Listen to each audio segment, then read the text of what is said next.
Hello, I'm David Hunt and welcome to today's show.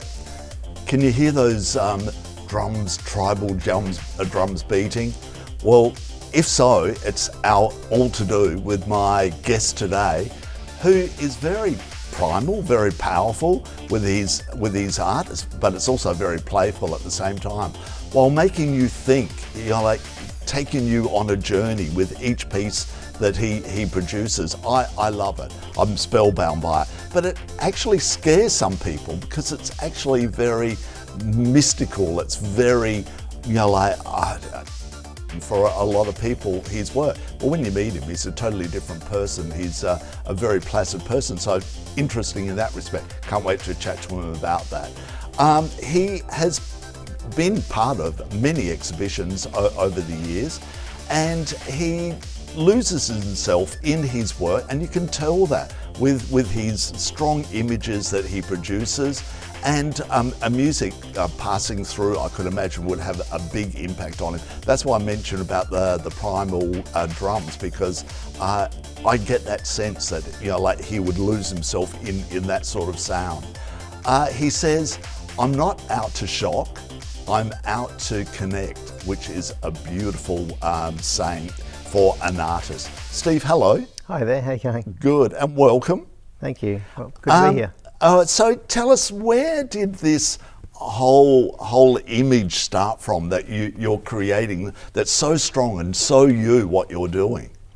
It's a good question. It's not something that I really think about origins. It's something that I guess it feels so natural for me now, but I'm also aware I haven't always been making imagery of this type.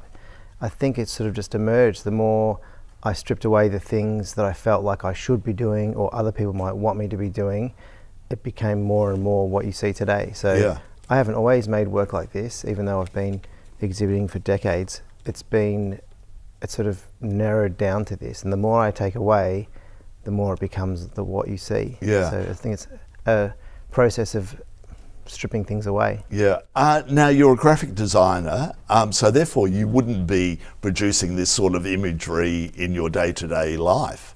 No, I guess with graphic design it's for a purpose, communication, and it's for a client, and you answer a brief and create something that has a purpose. Yep. That's very specific. Yep. And I think maybe the work that I make when I'm not producing graphics is almost the opposite of that. It's not exterior, it's not polished, it's more the opposite of that. And as I said, it's very primal.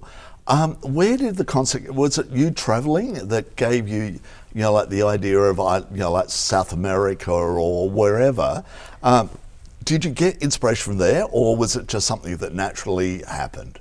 Well, I am fascinated by ancient cultures, and I'm a lot less traveled than I'd like to be, so maybe a lot of this is wishful thinking and imagination. But I do find that the more you look in and the more you stay grounded, the imagery that comes out does seem quite primal and ancient, and some people would use the word primitive, which I guess isn't pretty accurate, but that kind of imagery that maybe is spiritual but from a distant past, I think that's sort of what naturally happens. Kids are very close to this kind of work too, where it's naive and there's a lot of intuition involved. It's not a perfected thing.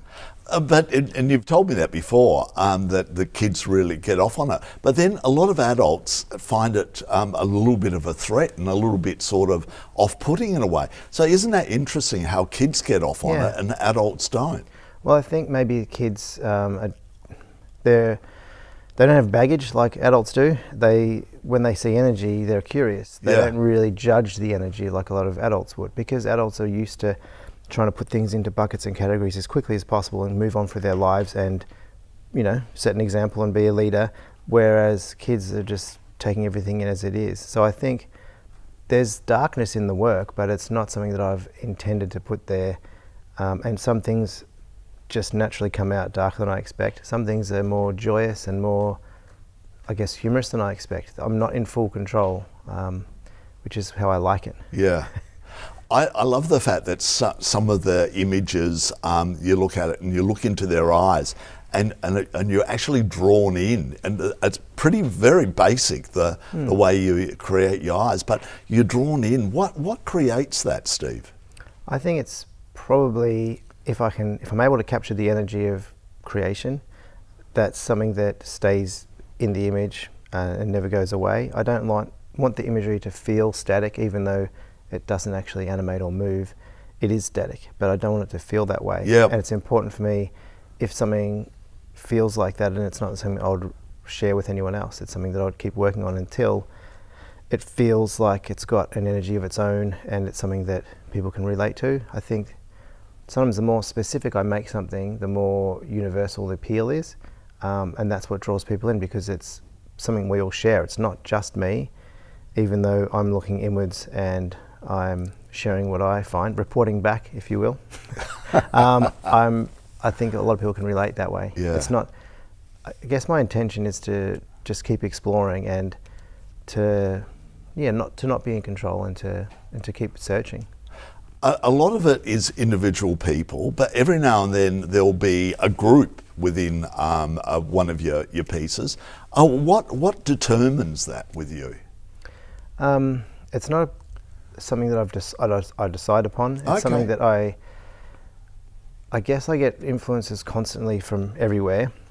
Sometimes it's multiple people, sometimes it's singular, and sometimes it's animals, and anything in between. Even references to everyday life in suburbia. It's not always this deep, ancient, weighty topics. Sometimes it's just playful, and two people often help with that. And there's a connection and there's a tension there, and you throw even more people in and see what happens.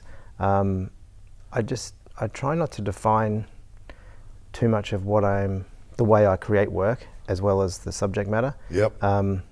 It just, what you see, I guess, is what is coming out without thinking too much. Sometimes I worry if I define everything too heavily, what would I be left with? I mean, it might be an interesting experiment, but I think having it undefined is what attracts me to it. That's why I make it. I love making it. Yep, attracts me as well. What you use to paint on, I find really fascinating. You know, like, nothing's safe. I bet you if a dog walked past one day, you think, oh, I'll paint on the side of the dog. I am joking.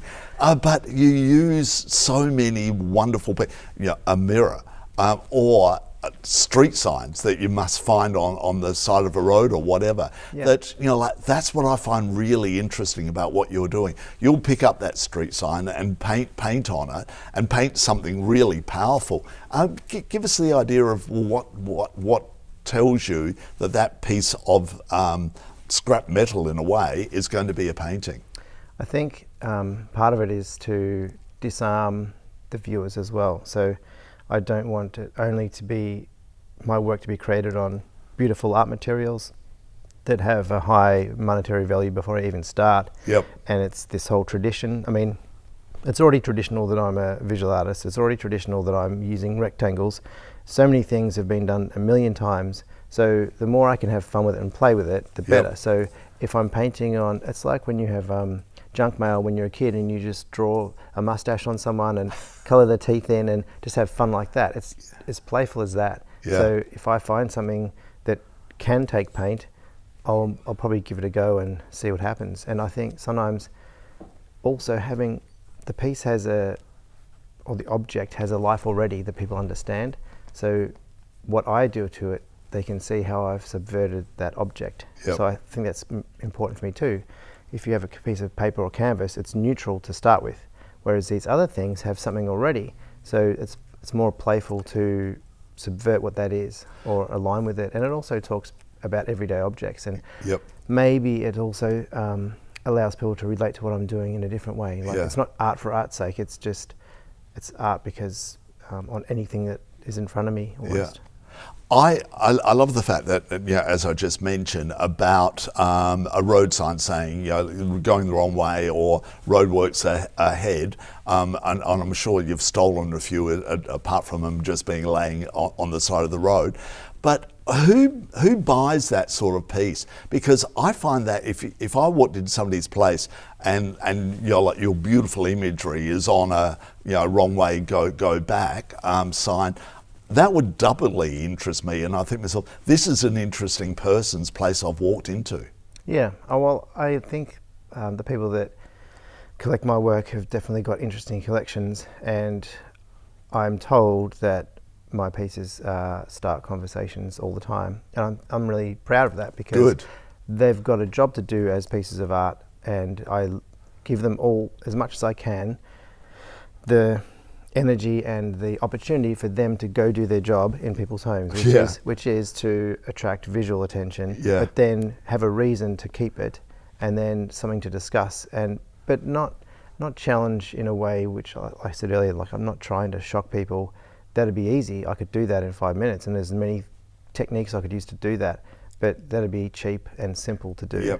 I'm trying to make people feel something and make them experience something and reflect on themselves, and for it not to be clearly defined, so that they can keep having conversations and keep finding new things, and almost be like a contrast. Like, this is so simple, but we're still finding things in it. I like that too. And then I guess you can read into that, but that's what the art's job is, in my opinion, to go out there and be noticed. Do you like to follow up to see where people have placed it in their home or their office or wherever? You know, like, does that happen? Yeah, I always can. I say I'd love to see where this ends up, because I'm aware of its history so far and come into my possession and me working on it, and then it might have been exhibited, it might have been shown in a few places, and it's finally found a buyer and it's going to their home, and I'll miss it. But then I love that the art gets to do its job. Instead of being hidden away or stored, it gets to do its job. And also I'm really interested to see where they place it, and some people are like, oh look, I don't want to tell you where it is, but it's near the bathroom, but it's the best spot, it's where all the lights are. And I'm like, that's fine, I don't mind where it is, as long as you're enjoying it, and it's it's being admired and looked at, and living its life. And like I did mention mirrors as well, because and a mirror, somebody's home is important, because it gives depth in one way, or so you can see your own image. But then when you're looking through some of like your art and you're seeing your own image, you become part of the art in a way, don't you? Yeah, and it's so simple and sort of direct, but then mysterious at the same time. So it's an attractive item. The only thing working on mirrors that isn't enjoyable is the fact that it's hard to get materials to stay on the mirror. And it's they're vulnerable, the work in those. Because it will scratch off fairly easy, wouldn't it? So you have to be careful. So I guess the work is kind of as mortal as we are. But then again, that adds to the challenge of it as well, doesn't it? Getting it home.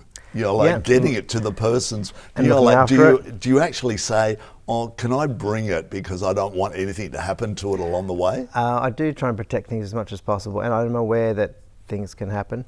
It's never happened that people have asked me to revisit or touch something up that's not working. It doesn't mean it hasn't happened, but I've never been asked to. Your artwork's falling to bits, and can you come and fix it up? It's like, that hasn't happened. And what about over your shoulder is a guy in a shirt? You actually bought it here today and you were going to wear it, and then you thought, oh, maybe it'll if I'm on holidays in Hawaii, but it's not Hawaiian at all. How did that come about? Because it's so powerful, that shirt. Well, it was a collaboration with a company called New Denim. They've got, I guess they distribute around the world, but there's I don't know them. Designers. Online or something, are they? No, they've got stores as well. So I'm NEUW, New Denim. Right. And I think some of the designers were out having a drink and they were enjoying a glass of wine, and the bottle had a label that had my artwork on it. And they said, oh, this is an interesting artist or interesting work, and maybe they'd be good for a collaboration, because they did things like artist series on their shirts for limited runs. And then they looked into it and they thought, yeah, this guy could be good. So fantastic. So then they we went through, I guess, different types of work and what would suit fabric and almost like patterns, but not in the traditional sense necessarily. And the designers went to work with parts of my designs, and we sort of collaborated on the finished results on how they can, do their best. And they made a limited art series of shirts, and they did very well. So it was a nice project, and a nice way to get out there in a different way to sort of wearable art. It's not something that I normally think of, although I do create one-off things like t-shirts, but a shirt is much more interesting, where it's covering the whole area, not just a small... Absolutely. And I asked you off air, was it printed on a shirt, but it was the fabric, and then it was manufactured because they're actually making clothes all the time. Yeah. So what does that do for you, Steve? And what my next question was going to be with the wine labels, and that's how they got onto you. Yeah. So. And with your graphic design background, is that why you did the wine bottles, or? No, it's just because I was asked to create something for the label. So I didn't do the design of the labels as in graphic design. I did the artwork that the designer used on the labels. Right. I guess I take on jobs that aren't graphic design. I take on jobs as an artist, and whether it's a label or a collaboration with a fashion brand, or it could be anyone really. Yep.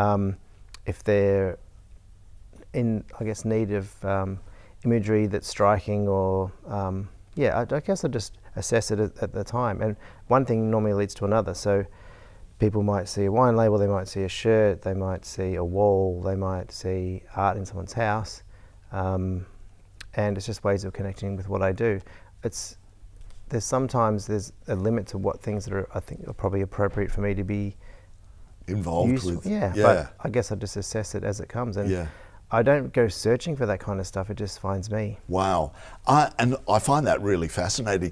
But just the sheer fact that you're on a wine bottle, that is so cool, isn't it? don't you reckon? I think because being a graphic designer, you're so used to being part of production of products, or also communication, whether it's advertising or it's websites or brochureware or signage.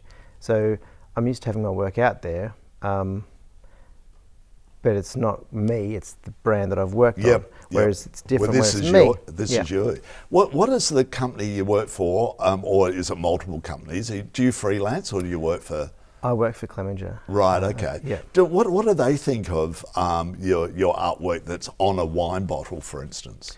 Well, Clemenger is known for being one of the most creative companies in the world, and I think they're proud that the people that work for them have outlets that are creative. I think it sort of aligns perfectly with what we do. Yeah. Even though it doesn't look anything like what we do at work, I think there's so many people at my work who've got side hustles that a lot of them are creative and like surrounded by inspirational people.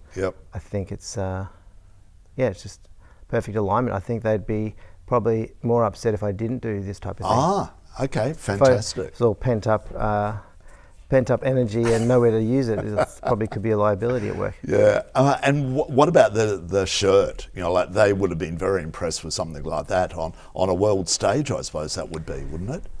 Well, technically, yeah, because it was international, but it wasn't like, it's not like it's everywhere in the world, it's just a lot of places. I think they are. They're very supportive of anything that myself or other people would do outside of work that's creative. It's not more like a savoury creativity for work. It's more, we want to nurture creativity within the workspace, because that's what has value commercially. Work that isn't creative has limited value, and if you're buying media to get a brand out there or something and the work isn't creative, it's not going to stick, it's not going to maximize the little time that you have in front of people. Creativity is pretty much the reason that it works, and what separates good work from bad work. Have you actually seen somebody with that t-shirt or that shirt on? Yeah. You walking down the street, you've seen someone. Yeah, but awesome. They were too far away to say anything to. But also, it'll be strange. It might be weird if I just some old man runs up to them and says, "I did that shirt," and they're like, "Yeah, sure, buddy." Tell us another one.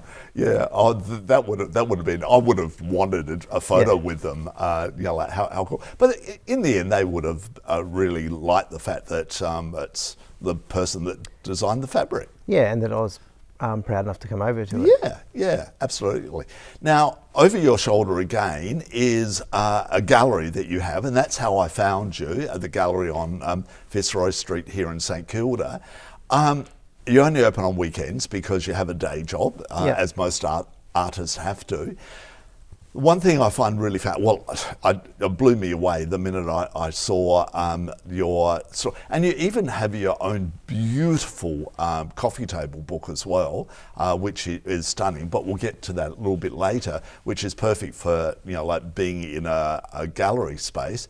But what's it done for you? Because every time I walk by, you've got people in there that you're chatting with, and I often see pieces walking out the store as well. What's it doing for you? It's doing exactly what I hoped it would do. Good. It was part of the Renew program that sort of revives challenged retail areas, and it would allow me to have an opportunity to have a shop front and create a gallery and a studio in there. So the point of it was to expose the public to my work, and because it might be challenging, but it's not irresponsible type of work that I have to hide from children or minorities or something. It's work that I don't feel any guilt about sharing. So I felt great to have this opportunity, a new beautiful space. I could have as much work as I wanted in there, and everyone walking past would be just able to look in and check it out, and they don't have to come in. They're still exposed to the work, and you get everyone. You get all types of people. I mean, St Kilda is a melting pot of cultures and different people that are in here. There's tourists, there's families, everyone comes in. There's like pets, animals, all sorts of people are in the spot and enjoying the work. And it's done, I thought it was mainly about exposing people to my work, but so many deep conversations happen there because people are intrigued, and then they start talking, and then I find out about them, and it becomes a two-way thing. It's not almost about digging into the work, it's about what that brings out in them. And so then conversations are, I feel like a therapist in there a lot of the time, even though I probably need therapy too. But it's just a great spot to be in, and I get honest reactions and varied reactions, and it really highlights that one piece of work doesn't have one set of meaning, and it's proved over and over again because I've probably got 50 vastly different responses to the same work, like drastically different. And so art is in the eye of the beholder. And so that's really helped me understand that what I think of the work is only a fraction of what the work's potential is. So I need to be careful that I don't define things too much or tell people what I think it's supposed to be, because it's getting in the way of what it can be. Well, a lot of artists actually say, no, I'm not telling you what it's about. It's up to you to decide what it's about. But a little help sometimes can... Well, if that was the only answer, then it would be a bit... I agree with the sentiment of that, but I'm happy to talk about what I think. But I don't want to get in the way. That's why I don't name the work. I think it gets in the way. But also, I make too much work to name. I run out of names. But the fact is, you're always, like one day I walked past and you were out on the street painting something, or waiting for a section to dry and you were painting something, or you're down the back on the ground, like you don't have an easel up, you're on the ground painting, so you constantly, but you've said you've got to do it because you need to replace what's being sold. So when things come off the wall, then something has got to go to replace it. So keep on making work, but not for the sake of plugging holes. It's because momentum is something that I find really helpful to, I guess because the art practice is something that I love to do, and I feel like it's part of just me being a healthy person is to create. I don't stop and think about the next step and carefully choose a direction. I keep on walking or keep on creating and keep on moving. It's momentum, and there's no ever a time when I've stopped. So then I don't have to really guess where I'm going or worry about where I've been, or like I'm always going in maybe 5 directions at any time simultaneously. So I don't feel like I'm locked in or trapped, and I don't feel like anyone can pin me down, and I feel like it's freedom. Yeah. I also love the fact that you sign it with your surname. What's your surname? Leadbeater. Leadbeater, which I've asked you this before. Is that a made-up surname or is it your real surname? It's my real surname. And which, thank God for your parents having a name like that. well, it's not something that you would, if you asked me that when I was at primary school, I'd be like, I'd have any other name than this. It's the source of, torment. Yeah. But then I think as I got older, I realized that there's so many people are categorizing people all the time. Yep. And there's no point trying to live up to some enigmatic superior artist image. I think I just need to be who I am. Yep. And embrace my surname, embrace my suburban background. Don't try and be something I'm not or something greater than I am. And it's part of stripping things back, which is what the work is. It wouldn't Yep. make sense if this type of work was made by someone who was in the shadows and trying to be superior intellectually. Yeah. But I love it, the fact that you don't sign your name in one corner. It's often prominent across the bottom or down the side because it's such an interesting name and you're using it to your advantage. Yeah, so I think that's the trick, was that instead of not only embracing it, but trying to be proud of something that was a source of shame. So what do you mean by shame? As in you as a kid? Yeah, or just something that you would, like kids will be harsh about any kind of anything. And if it wasn't my name, it would have been something else anyway, which I'm aware of that. It's just more, putting everything out there, like being a suburban dad, being all the things that aren't exciting. Or aren't necessarily desirable, having a rubbish, surname and things like that. I've embraced it all, and that brought me an enormous amount of strength and brought an enormous amount of people that follow my work because they can see clearly what I am and who I am. And once that's there for everyone to see, we get past that very quickly and we stop categorizing myself and we start talking about the work. Yep. And that's where the best conversations are. I did mention it a little bit earlier, your beautiful book with a lot of your art in it, very well presented, just the cover alone. It's got the whole feel of, it's almost sort of like a hessian-y fabric cover, isn't it? Yeah. And you open it up and it's so powerful with your work dominating. What made you think, yep, I need to have a bit of a catalogue of my work? Felt like, because like I mentioned before, I'm always moving forward. I don't normally look back at what I've been doing. I just keep going. And I thought maybe I should. It was lockdown and maybe everyone was just navel gazing. Okay. And so I thought maybe I should collect the type of work that's led me to where I am and make a little folio of it. And the graphic designer in me was like, okay, we could make a book. And then the artist was having arguments with the designer in me and about what it could be and should be. And I think they were best kept separate. Yeah. But it was a collaboration in the end. Yeah. And it was just a opportunity to share where I've been up till now. And I think making the book, I'm old enough to have a book about me. People have retrospectives when they're my age, so maybe a book wasn't that much of a stretch. No, but the fact is you have to upgrade it all the time because you got new. Do you keep a record of every piece you paint? Mostly, and it's not always. I hope you please do. It's not a high quality record. I think I need to get a proper system in place to record them. But I've got a digital SLR, and I can take high res. I'm sure a graphic designer you would have that. Yeah, but I'd rather spend my time making the work than recording it. It's a necessary thing. Well, hold on. What about like you've got a kid or a couple of kids? Yeah. Are they at that age?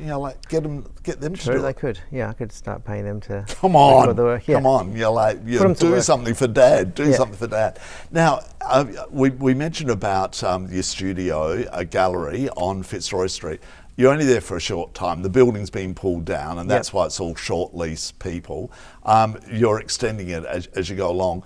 I asked you the question: where you're going? What are you going to do when you finally have to move out? And you said, "Oh, I'll probably just stack them up against a wall at home or something like that."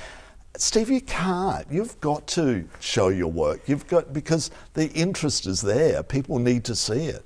You know, what are you going to do?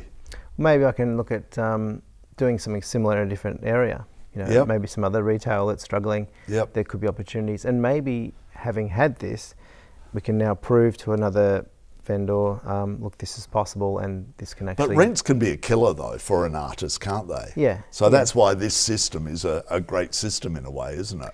Yeah, I couldn't have afforded the maximum retail rent on this space. But yeah, there might be other opportunities for me to do that. I mean, I do still have gallery shows, and that's an opportunity to share the work. Of course. But this shop is a lot different, and it's a lot And it's more, you, it's your personal connection, isn't it? Yeah, it's not like on the first floor with someone else who's not the artist just watching you look at the work. It's very different. Yeah. Well, Steve, congratulations on what you do. As I said, I love walking past the store. Love coming in saying hello, but I never came because you're always busy chatting with somebody. And I'll be so sorry to see you leave Fitzroy Street, but hopefully you'll be around the corner somewhere else. So thank you for your brilliant art. Thank you. Thanks for sharing it. Oh, my pleasure. My pleasure. I'm David Hunt. He's this amazing artist. We've lost him already. We'll be back next week. See you, folks.